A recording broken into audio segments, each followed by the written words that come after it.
खरीफ की बोनी की फसल का समय आ गया है और हमारे साथ मौजूद हैं कृषि विभाग के अधिकारी के वैद सर। सर से हम जानेंगे कि किसानों के लिए उचित समय कब है, कब से कब तक वह बोनी करें, किस तरह से बोनी की शुरुआत करनी चाहिए। सर से विस्तार से जानेंगे। सर, किस तरह से किसान बोनी करें और शुरुआती समय कब से शुरू हो गया है बोनी का और कब तक चलेगा? किसान भाइयों को मेरा नमस्कार। मैं किसान भाइयों से निवेदन करना चाहूँगा कि बोनी थोड़ा रुक के करें। अभी पानी जैसे शुरुआत हुई है, थोड़ा पानी ज़मीन में चला जाए, उसके बाद जो लगातार बारिश होगी, उसके बाद जो आपको बतर मिलेगा, उससे काफ़ी अच्छी तरीके से आपको बोनी प्रारंभ कर दीजिएगा। यानी क्या जुलाई के प्रथम सप्ताह से या ये डिपेंड करता है कि अपना रेनफॉल कैसा हो रहा है, क्योंकि अपना ज़िला इतना डाइवर्सिफ़ाइड है कि बक्सवा तरफ अपना काफ़ी अच्छा पानी गिरता है और इसके कंपैरेटिव में आपका जो है नौगाँव तरफ कम कम पानी गिरता है। तो जहाँ जैसा पानी की स्थिति होगी और जैसा आपके पास नमी उपलब्ध होगी मृदा में, उसके हिसाब से आप जो है बोनी की तैयारी करिएगा। यानी जब नमी आ जाए तभी उसके हाँ, बाद? नमी के बाद जो बतर आता है, जो अच्छे बतर आने पे किसान भाई अपने तुरंत खेती के हिसाब से वो जानते हैं कि उनको किस तरह में बोनी करना है। अच्छा बतर मिलने पे जो है अच्छी आपकी जो है जनरेशन अच्छा आएगा और बोनी का वही सबसे अच्छा उचित समय होगा। ये मान के चलें कि जुलाई फर्स्ट वीक के आस-पास ये ऐसा सीज़न बन जाता है। सर, कौन-कौन सी फसलें ऐसी अच्छी रहेंगी किसानों को फ़ायदेमंद किसानों के लिए बोनी को लेकर? मुख्यतः जो है इस समय पे हमारा जो शासन प्रशासन चाह रहा है कि ऑयल सीड मतलब जो तिलहनी फसलें हैं, उसका उत्पादन वो ज़्यादा करें और यहाँ की जो हल्की मृदा है, वो तिलहनी फसलों के लिए काफ़ी ज़्यादा योग्य है और विभाग के द्वारा भी जो है प्रदर्शन जो दिए जा रहे हैं, उसमें मूँगफली और तिल को मुख्यतः प्रमोट किया जा रहा है और इस समय चूँकि पिछली बार काफ़ी ज़्यादा यहाँ पे सोयाबीन नहीं लगाई गई थी, इसलिए किसानों का रुख जो है इस बार सोयाबीन की तरफ भी है और सोयाबीन का जो है मिनिमम सपोर्ट प्राइस भी सरकार दे रही है, इसलिए वो जो है उसकी तरफ वो लगाएँ और अच्छा अपना उत्पादन पाएँगे। जो हमारी पारंपरिक खेती है, पुरानी खेती है, उन सभी पर भी जोर दिया जा रहा है सर, हाँ, या पुरा किसानों को ये जागरूक किया जा रहा है? हाँ, किसानों को जो लगातार हमारी जो अभी संकल्प यात्रा चली 15 दिवस, तो हम हमारे द्वारा यही प्रचार-प्रसार किया गया है कि आप लोग ज़्यादा से ज़्यादा जो है अपने माइनस मिलेट्स की तरफ जाएँ। कोदो, कुटकी, मक्का, ज्वार, बाजरा, ये हेल्थ के लिए बहुत ज़रूरी है।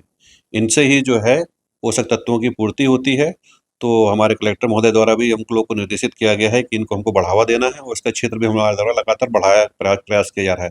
शासन द्वारा भी जो है इसमें योजनाएँ चल रही हैं माइनस मिलेट्स के लिए, उसके द्वारा भी हम जो है बीज उनको प्रदाय करेंगे और जिससे कि उनको ज़्यादा से ज़्यादा इसको उत्पादन में सहायता मिलेगी। हम इसमें जो है कृषि विज्ञान केंद्र भी हमारा सहयोग कर रहा है, वो भी इसमें जो है तकनीकी ज्ञान सभी लोगों को दे रहा है और हमारा ये प्रचार-प्रसार है कि जितना ज़्यादा वो उत्पादन करेंगे, उतना उन लोगों के लिए उसमें फ़ायदा मिलेगा। तो किसानों को हमारी इन सभी खेती के बारे में भी जानना चाहिए और इसी की ओर अब लौटना भी चाहिए। हाँ, जो कि पुरानी पारंपरिक जो अपनी फसलें हैं, वो अपनी सेहत को बहुत अच्छा करती हैं। देख रहे हैं जैसे कि जिस तरीके से जो अपनी लगातार अपन जो पारंपरिक अपनी पद्धति से हट रहे हैं और जितना ज़्यादा हम अपना फर्टिलाइज़र का या पेस्टिसाइड का, वीडीसाइड का उपयोग कर रहे हैं, तो ये हमारी सेहत के लिए बहुत हानिकारक होता है। इसलिए सरकार की जो जब ये योजना चल रही है हमारे आत्मा विभाग के द्वारा, तो प्राकृतिक खेती भी हमारे यहाँ प्रमोट किया जा रहा है और पारंपरिक खेती भी हमारे यहाँ प्रमोट किया जा रहा है।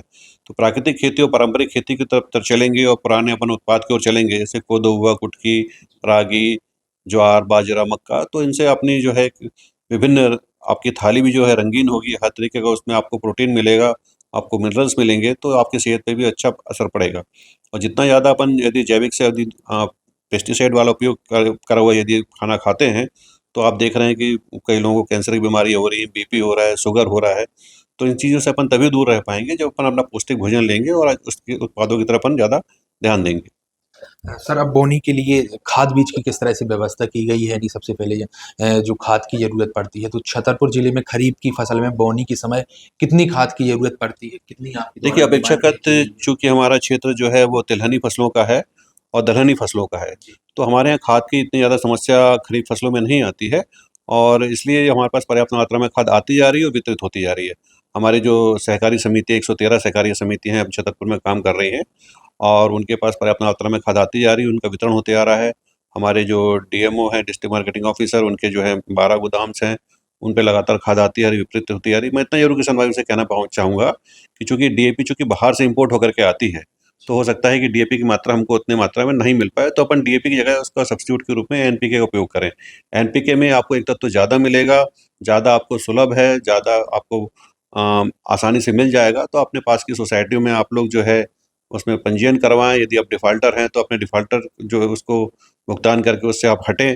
जैसे कि पिछली बार देखा गया था नवंबर-दिसंबर में कि किसानों को बहुत ज़्यादा जी, बिल्कुल। अपने सोसाइटी से हुँ, लाभ नहीं ले पाए और वो फिर उनको जो है शहरों की तरफ या ब्लॉक की तरफ आना पड़ा, तो उससे एक दिक्कत किसान भाइयों को होती है। तो इसलिए ज़्यादा अच्छा रहेगा कि वो वहीं की सोसाइटी में अपना जो है उसका उपयोग करें और सोसाइटी से ही अपना फर्टिलाइज़र लें। उनको आसानी से उपलब्ध हो जाएगा इससे। यानी डिफाल्टर होने से काफ़ी परेशानी आ जाती है किसानों को, उनको नज़दीक खाद नहीं मिलता है। फिर जिला मुख्यालय पर आते हैं तो काफ़ी भीड़ नज़र आती है। तो क्या किसानों को जो हमारी प्राकृतिक खाद है, उसकी ओर रुचना हाँ, चाहिए? प्राकृतिक से अच्छा कुछ भी नहीं है। प्राकृतिक खाद की ओर ही जाना चाहिए। किसानों को जो है पुरानी अपनी पारंपरिक खेती के अंतर्गत जो है जितने भी पशु हैं उनको उपयोग करें वो। यदि 4 से 5 पशु भी अपने साथ रखते हैं तो कम से कम 1 हेक्टेयर में उनको जो है पर्याप्त 25 से 30 टन अपना खाद वो बना सकते हैं। वर्मी कंपोस्ट कर सकते हैं, वर्मी खाद का उपयोग करें, आपका गोबर की कंपोस्ट खाद बनाएँ। तो जितना ज़्यादा आप इन कार्बनिक तत्वों की तरफ जाएँगे, तो उतना अच्छा मृदा आपकी अच्छी होगी, उतना ज़्यादा आपका उत्पादन बढ़ेगा, उतनी सेहतफुल आप जो है आपकी मृदा रहेगी। और किसान भाइयों से ये भी कहना चाहूँगा कि वो फर्टिलाइज़र इस तरीके से उपयोग ना करें अंधाधुंध। उसके लिए आप जो है मिट्टी परीक्षण करें। हर ब्लॉक में जो है एक मिट्टी परीक्षण प्रयोगशाला बना दी गई है। हमारे युवा उद्यमी भाई उसमें काम कर रहे हैं। शासन ने हर ब्लॉक में कर दी है, तो इसका भी आप लोग उपयोग करें, अपनी मिट्टी का परीक्षण करवाएँ। हमारे जो ग्राम सेवक हैं, उनका भी आप सहयोग लें और पूरा प्रयास किया जा रहा है कि वो आप जो है मिट्टी का परीक्षण कराएँ। उनको जो आपको सॉइल हेल्थ कार्ड मिलेगा, वो आपको बताएगा कि आपकी मृदा की क्या स्थिति है, आपको कितना उर्वरक उपयोग करना है। उसके हिसाब से आप जो है जितना ज़रूरत हो उतना ही उर्वरक का उपयोग करें, ज़रूरत से ज़्यादा नहीं करें। कार्बनिक तत्वों का आप जितना ज़्यादा इस्तेमाल करेंगे, जितनी ज़्यादा आप वर्मी कंपोस्ट डालेंगे या फिर आप जो है और भी जो रासायनिक मतलब खादों के अलावा जितने भी आप जो जैविक खादों का प्रयोग करेंगे, तो उतना ही अच्छा मृदा स्वस्थ रहेगी, उतना अच्छा अधिक आपको उत्पादन मिलेगा। सर, इस बार रकबा कितना निर्धारित किया गया है? कौन-सी फसल सबसे ज़्यादा यानी बोने की उम्मीद अभी जताई जा रही है? फसल का रकबा जो है करीब 380-381 हेक्टेयर 3,80,000 हेक्टेयर करीब रहेगा।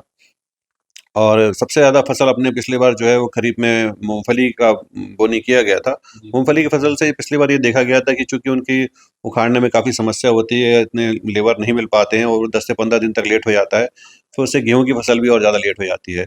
तो इस बार किसानों का रुझान जो है सोयाबीन की तरफ ज़्यादा है और अरहर का जो हम लोग ने इंट्रोड्यूस की थी पूसा 16 वैरायटी पिछले बार, तो उसका भी रिस्पॉन्ड आ रहा है। बीमा वैरायटी है, राजेश्वरी वैरायटी है, इसकी तरफ भी हमारे किसान भाई जा रहे हैं। सर, जो निजी दुकानदार हैं, खाद बीज की बिक्री करते हैं, तो कई बार ऐसा होता है किसानों को खाद ऐसा भी मिल जाता है कि वह घुलता नहीं है, बीज ऐसे ही रहते हैं कि जमते नहीं हैं, तो ऐसे में काफ़ी परेशानी होती है। तो इसके लिए कोई ऐसी विशेष व्यवस्था या हाँ। किसानों को जागरूक भी रहना हाँ, चाहिए इन सब किसान चीज़ों में? भाइयों को जागरूक रहना चाहिए और उनको एक बहुत सिंपल प्रक्रिया होती है कि वो अंकुर परीक्षण कर सकते हैं।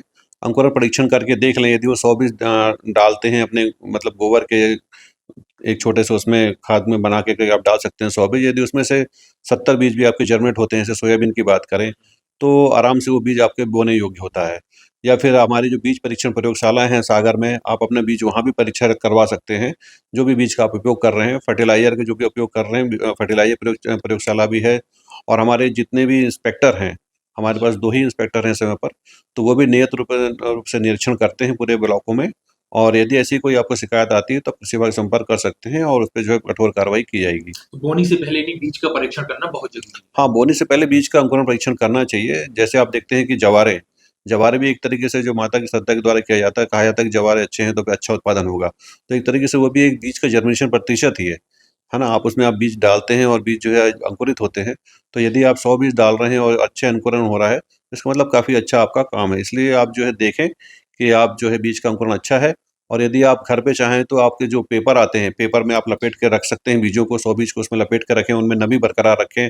या फिर आप चाहें तो जो आपके पास बोरे होते हैं, टाट के बोरे, उसमें भी आप लपेट के रख सकते हैं बीजों को, थोड़ा स्पेस दे करके और उसमें भी नमी रखें 7 दिन तक।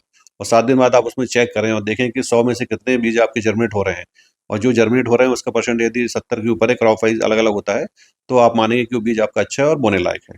एक आखिरी सवाल और जानना चाहेंगे, किसान भाई किस तरह से कृषि विभाग से जुड़ें और शासन की योजनाओं का ज़्यादा से ज़्यादा लाभ लें? आप क्या अ, कहना चाहेंगे उनसे? मैं किसान भाइयों से अनुरोध करूँगा कि हमारे सभी ब्लॉक लेवल पे वरिष्ठ कृषि विकास अधिकारी हैं, हमारे क्षेत्र में ग्राम सेवक हैं, तो आप जो है ज़रूर उनसे मिलें और कृषि विज्ञान केंद्र हमारा नौगाँव में है, वो भी टेक्निकल सपोर्ट करता है। हमारा एलाइड विभाग में हमारा पशुपालन विभाग है, कृषि अभियांत्रिकी विभाग है, हॉर्टिकल्चर विभाग है, तो सभी आपकी सुविधा के लिए हैं, आप इन लोग से संपर्क रखें और जो भी तकनीकी सहायता और योजना है, आप इनका लाभ लें। तो किसानों के लिए विशेष रूप से व्यवस्था की गई है कृषि विभाग के द्वारा, जो बोनी होनी है उसके लिए खाद बीज का भी इंतजाम किया गया है, जो हमारी पारंपरिक खेती है उस पर भी जोर दिया जा रहा है, किसानों को जागरूक किया जा रहा है और किसी अधिकारी ने सभी से अपील भी की है कि जो कृषि विभाग की शासन की योजनाएं हैं ज़्यादा से ज़्यादा सभी लोग उसका लाभ लें।